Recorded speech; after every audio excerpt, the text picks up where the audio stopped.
నమస్తే.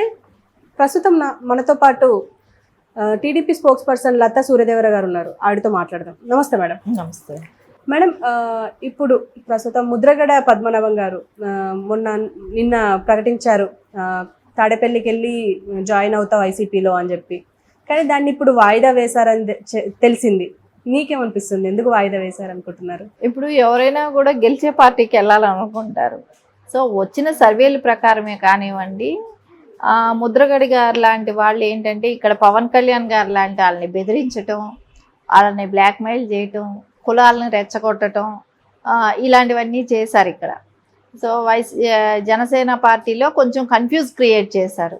సో ఆ confuse create చేసిన దానికి గాను ఏదో ఒకటి చేయాలి కదా అనే దానికి కొద్దిసేపు నేను వైసీపీకి వెళ్తాను, మనకి ఎందుకంటే ఇక్కడ ఇంపార్టెంట్ దొరకట్లేదు, మన కులానికి ఇక్కడ కాపులకి ఇక్కడ ఇంపార్టెంట్ ఇవ్వట్లేదు, జనసేన అధ్యక్షుడు మనల్ని తీసుకెళ్ళి తాకట్టు పెడుతున్నాడు, అది ఇది చాలా చెప్పాడు, కన్ఫ్యూజ్ క్రియేట్ చేశాడు.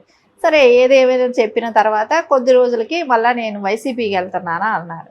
సరే వైసీపీకి వెళ్ళాడు, కలిశాడు, అన్నీ జరిగింది. సో పార్టీలో మారటానికి మటుకు ఎందుకో ఆలోచిస్తున్నాడు. వెళ్దామా వద్దా, కండువా వేసుకుందామా వద్దా అన్న డైనమాలో ఉన్నాడు. ఎందుకంటే అది ఎట్లాగో గెలవదు, సో ఓడిపోతాం, ఓడిపోయే పార్టీలో మనం ఎందుకు వెళ్ళాలి సో అనే దీంతో ఆయన డైలమాలో ఉండిపోయాడు. ఏదేమైనా కూడా ఆయన రాజకీయంగా ఎప్పుడూ సక్సెస్ పర్సన్ అనిపించరు. ఎందుకంటే ఆయన ఎంత కులాలను అడ్డం పెట్టుకొని ఎంతసేపు నేను కాపు నాయకుడిని అంటే, కాపు నాయకుడు అనేంత మాత్రం కాపులకి ఏం చేసాం, ఏ రకమైన ముందుకు తీసుకెళ్ళగలిగాం? ఒకవేళ కాపు నాయకుడు అనుకున్నప్పుడు, సరే ఒక కాపు నాయకుడిగా పవన్ కళ్యాణ్ గారు బయట వచ్చినప్పుడు ఆయనకి సపోర్ట్ చేస్తున్నారా అంటే అది లేదు. ఎందుకంటే ఆయన్ని ఎంతసేపు కిందకి లాగటం చూస్తుంటారు.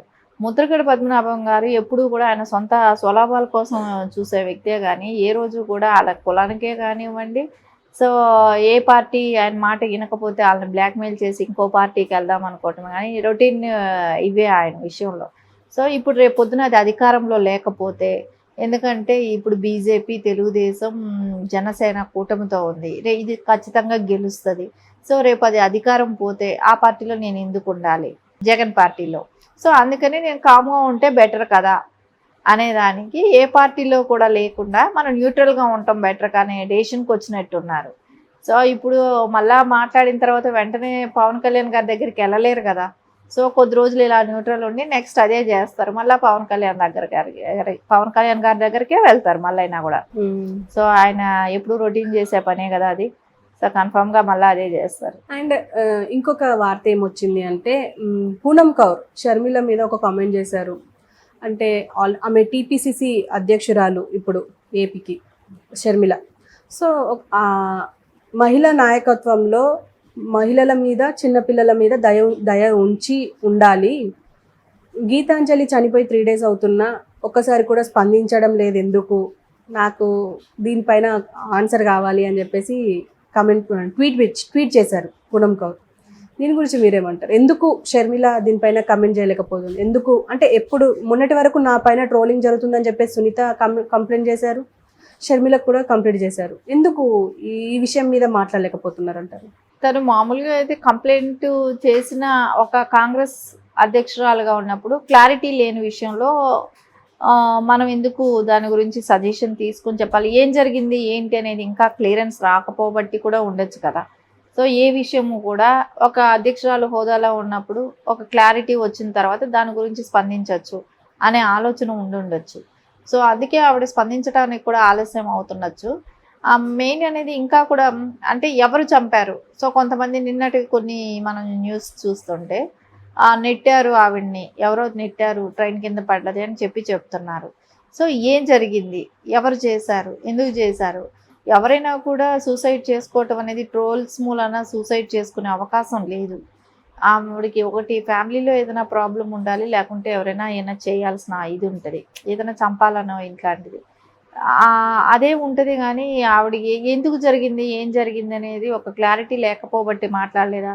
సరే అలా ఎవరిని గురించి మాట్లాడాలి ఇప్పుడు? ఎందుకంటే వాళ్ళకందరికీ తెలుసు బాబాయ్ వివేకానంద గారు ఎలా చనిపోయారో. సేమ్ అలాంటి స్ట్రాటజీ ఏమైనా ఇక్కడ పనిచేసిందా? అలాగే వీళ్ళు ఎవరైనా చంపి ఆ అమ్మాయిని వేరే అదర్ పార్టీ మీద నెట్టడానికి చేస్తున్న పనేనా ఇది? ఇవన్నీ కూడా తెలుసుకోవడానికి కొంచెం టైం పడుతుంది. సో ఇన్వెస్టిగేషన్ అంటూ స్టార్ట్ అయితే ఎవరు చంపారు, ఎందుకు చనిపోయింది, అమ్మాయి చనిపోవటం కూడా చాలా బాధాకరం, చిన్న పిల్లలు ఇద్దరు. సో ఇలాంటి ఇది కూడా కొంచెం సాఫ్ట్గా ఆలోచించటం కానీ, ఇంకొంచెం క్లియరెన్స్ వచ్చిన తర్వాత ఎవరైనా మాట్లాడితే బాగుండని ఒక ఆలోచన కూడా ఉండొచ్చు. అది చిన్నగా ఏమైనా మాట్లాడతారేమో చూద్దాం, ఎందుకంటే ఒక క్లారిటీ రాలేదు కాబట్టి. ఇంకా అంటే ఆల్రెడీ 3 days అయిపోయింది కదా, అంటే అందరూ దీనిపైన మాట్లాడుతున్నారు. సో దీని గురించి అందరూ రెస్పాండ్ అవుతున్నారు. ఈవెన్ టీడీపీ వాళ్ళు కూడా ఇది శవ రాజకీయాలు చేస్తున్నారు వైసీపీ వాళ్ళు అని చెప్పేసి అన్నారు. వైసీపీ వాళ్ళేమో టీడీపీ కావాలనే ఫేక్ న్యూస్ స్ప్రెడ్ చేస్తుంది అని అంటున్నారు. ఏదేమైనప్పటికీ ఈ గీతాంజలి మరణం వెనక అంటే డర్టీ పాలిటిక్స్ నడుస్తున్నాయని చెప్పేసి విశ్లేషకులు మాట్లాడుతున్నారు. దీని గురించి మీరేమంటారు? అది నిజంగా డర్టీ పాలిటిక్స్ అమ్మా. ఎందుకంటే ఆ అమ్మాయి చనిపోవటానికి ట్రోల్స్ మూలాన చనిపోయే అవకాశం లేదు. ట్రోల్స్ ఎవడో అంటే వాళ్ళు డైరెక్ట్గా వచ్చి ఏం కొట్టలేదు, చంపలేదు. ఇప్పుడు అదే ట్రోల్స్ షర్మిల గారిని చేశారు, సునీత గారిని చేశారు. అదే గవర్నమెంట్ కూడా, అదే జగన్ ప్రభుత్వంలో వాళ్ళు చేశారు. కానీ ఈరోజు తెలుగుదేశం వాళ్ళు చేశారని నెట్టుతున్నారు. కానీ వాళ్ళు అదే వాళ్ళ చెల్లెలకి చేస్తేనే ఎవరు అడిగే వాళ్ళు లేరు. ఎవరు వాళ్ళే కంప్లైంట్లు ఇస్తే పట్టించుకునే దిక్కు లేదు. సొంత చెల్లెళ్ళకే అలా జరుగుతున్నప్పుడు నువ్వు ఇంకా వేరే మహిళలకి ఎలాంటి ఇది అవుతావు? నువ్వేమైనా యాక్షన్ తీసుకున్నావా? సరే, ట్రోల్ చేసిన వాళ్ళు ఎవరు ఏంటనేది ఏమైనా చేయించగలిగావా? ఇప్పటి వరకు ఇన్వెస్టిగేషన్లో ఏం తేల్చావు, ఎందుకు జరిగింది ఏంటని తెలుసుకోగలిగారా? ఇప్పటి వరకు కూడా ఏది ఎలాంటి ఇన్వెస్టిగేషన్లో కూడా ఇంకా ఇంతవరకు కనుక్కోలేదు. సో ఒక్కొక్కసారి కొంతమంది అంటున్నారు ఎవరో నెట్టారంటున్నారు, కొంతమంది తనంతట తనే ట్రైన్ వెళ్ళేది అప్పుడు తగిలి దూరంగా ఎగిరిపడ్డదని అంటున్నారు. ఇంతవరకు సరైన క్లారిటీ రాలేదు. కానీ ఓన్లీ ఏం చెప్తున్నారంటే వాళ్ళకి శవరాజకీయాలు చేసే అలవాటు కాబట్టి, ఎందుకంటే వివేకానంద రెడ్డి గారి చనిపోయిన విధానం కూడా మనం చూసాం. ఆయన్ని కూడా ముందు గొడ్డలతో చంపిన తర్వాత సో నా తెలుగుదేశం పార్టీ మీద నారాసు రక్త చరిత్ర అని చెప్పి వాళ్ళు పోస్టర్స్ వేసుకునే రేంజ్కి తయారయ్యారు. అంటే అవతల పార్టీ మీద నెపం నెట్టడానికి సొంత బాబాయిని చంపిన వాళ్ళు. అలాంటప్పుడు ఇట్లాంటి వాళ్ళని చేయటం అనేది వాళ్ళకేం పెద్ద లెక్క కాదు. ఇది ఇలాంటివి ఇంకెన్ని చేస్తారో కూడా చెప్పలేం మనం. ఎందుకంటే రాజకీయం స్టార్ట్ అయిన దగ్గర నుంచి ఇప్పుడు ఎలక్షన్స్ వచ్చే మూమెంట్లో సొంత బాబాయిని కోడికత్తి చూసాం మనం. వాళ్ళు అలాగే కోడికత్తి సీను విషయంలో సో వాళ్ళంతటా వాళ్ళే కిరాయి వాళ్ళు పెట్టుకొని చేయించి తర్వాత వాళ్ళే సింపతి ఓట్ల కోసం ట్రై చేశారు. ఇది ప్రొసీజర్ వచ్చి వాళ్ళు ఎవ్రీ ఎలక్షన్ బిఫోర్ ఇలాంటి స్టంట్లు అయితే స్టార్ట్ చేస్తున్నారు. కాబట్టి ఇది ఖచ్చితంగా ఇది వైసీపీ వాళ్ళ ఈ హస్తం అయితే ఉండే ఉంటుంది. కానీ ఎందుకు షర్మిల గారు స్పందించట్లేదంటే అన్న పార్టీని విమర్శించలేక అనుకుంటే ఆవిడ విమర్శించారు. కానీ దీన్ని కూడా విమర్శిస్తే బాగుండేది.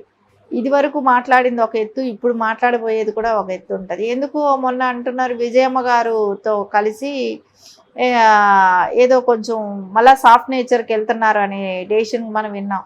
అలాంటిది ఏమైనా మళ్ళా స్టార్ట్ అయ్యిందా?